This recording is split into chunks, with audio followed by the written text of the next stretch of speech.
Hello, my name is Christian Cardona, and I'm a sophomore business major taking Busy 100. In today's video, I will be discussing our SPL number 1 assignment, in particular the question of what are the steps involved in a typical decision-making process? For many of us, there comes a time where we need to make a decision. Maybe it's what do we want to have for dinner that day, or where do we want to go on vacation? Or more related to this class would be making a big business decision. Maybe it's for our own business that we may own someday, or for a large corporation. In today's video, I will be going over the steps that are involved in a typical decision-making process. These tips should make it a little easier to make that choice in the end. Step 1 is to identify the problems. Step 2, collect your data. Step 3, develop solutions and alternatives. And finally, step 4, which is to make a choice. For the purposes of today's video, I'll also be using an example to show these 4 steps in action. Many of us may be able to relate to the problem or decision of deciding which college or university to attend. Do I want to go to college near I live? Do I want to go in California?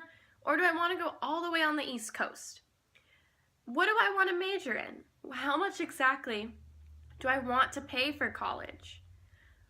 And what's the location? What are the amenities offered by the college, the different services, the organizations they have to offer for students?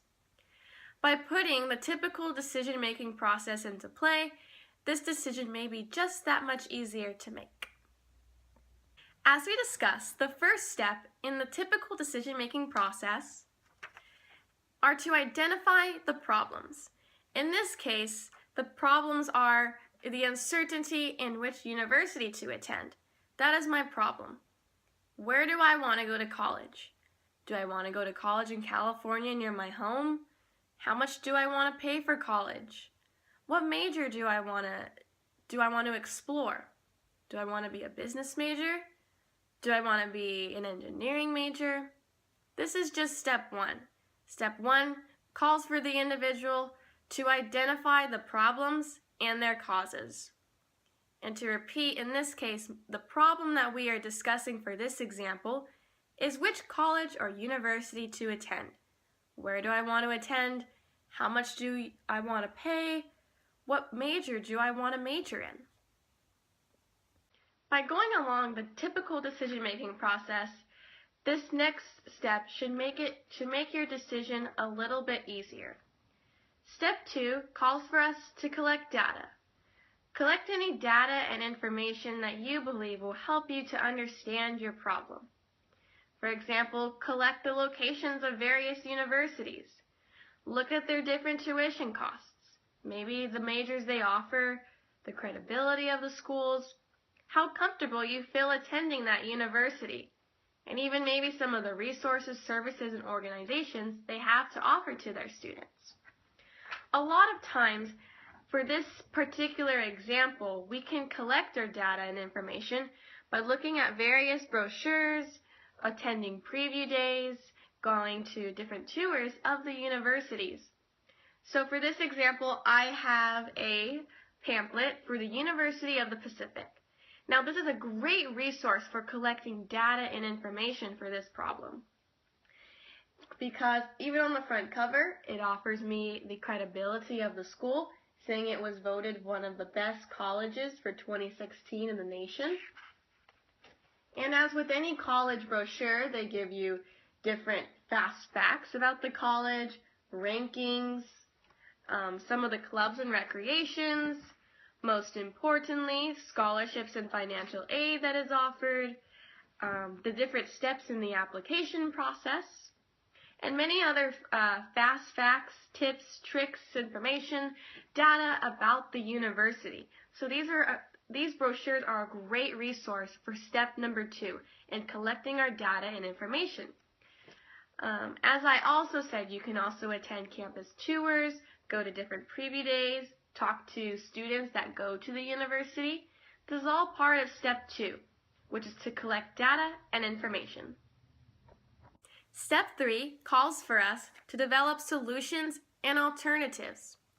Now in this step, for our example, we need to choose an ideal university to attend. We need to narrow down our options. The first step, step 1, which was to identify the problem, and step 2, which was to collect data and information, will help us in narrowing down the options of universities that we want to attend. Will help us to decide in step 3 in making a decision, in choosing alternatives. So take the example. I have done my research, I have looked at the various universities, and I've narrowed down my options. I've decided that I want to go to school somewhere in California. And by doing my research, I feel that I have learned that I feel the most comfortable going to college near my home. So the 3 colleges that I have in mind are the University of the Pacific, St. Mary's College of California, and Santa Clara University. I've narrowed down these options based upon the data and information that I have collected in step 2. They are near my home, they're the most affordable for me, they offer the greatest amount of resources, services, and programs that I believe will benefit myself, and each of these colleges has an excellent business school. That's the major that I have chosen by doing my research. So step 3, again, is to develop your solutions and your alternatives. My solution in this case, from the research that I've collected, would be to attend the University of the Pacific. They are located near my hometown, they're the most affordable for my case, and I feel the most comfortable here, and I believe they offer the best in terms of majoring in business. The alternatives for this example would be Santa Clara University and St. Mary's College of California. Once again, step 3 in the typical decision-making process is to develop your solutions and alternatives. Next, I will be discussing step 4. Finally and lastly, we have made it to step 4, which is to make a choice. In step 3, I had chosen my solutions and the alternatives. University of the Pacific being my solution to my problem, St. Mary's College of California, and Santa Clara University being the alternatives. Now it is time to make a choice. Making a choice depends upon steps 1 through 3. Step 1, which was to identify the problem, which college did I want to attend? Step 2 was to collect data and information. What were the different locations, tuition costs, majors offered, etc. at each of these universities as I was looking into? Step 3 called for me to choose an ideal university to attend. Make a decision. Choose the alternatives. And now in step 4, a person would need to aggregate all those steps together to make a choice.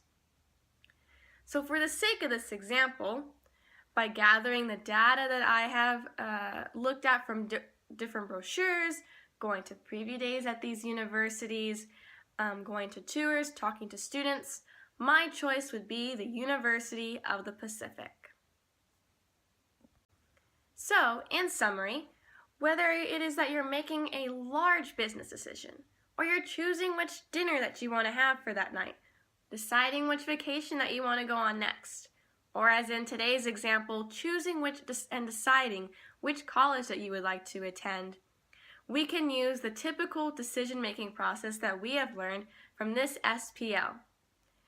To summarize, there are 4 steps in this typical decision-making process. Step 1 calls for us to identify the problem. Our problem was which university to attend. Step 2 called for us to collect data. We collected data by looking at brochures, pamphlets, attending tours, and preview days, as well as talking to students who had attended these 3 universities. Step 3 called for us to develop solutions and alternatives. We developed our solution, University of the Pacific, and our alternatives, St. Mary's College of California, by looking at all the data and information that we had collected in Step 2. And lastly, Step 4 of the typical decision-making process is to make a choice. Where do I want to attend college? Step 4 depends upon Steps 1 to 3, all the data and information you collected to help you understand the problem that you had identified in Step 1.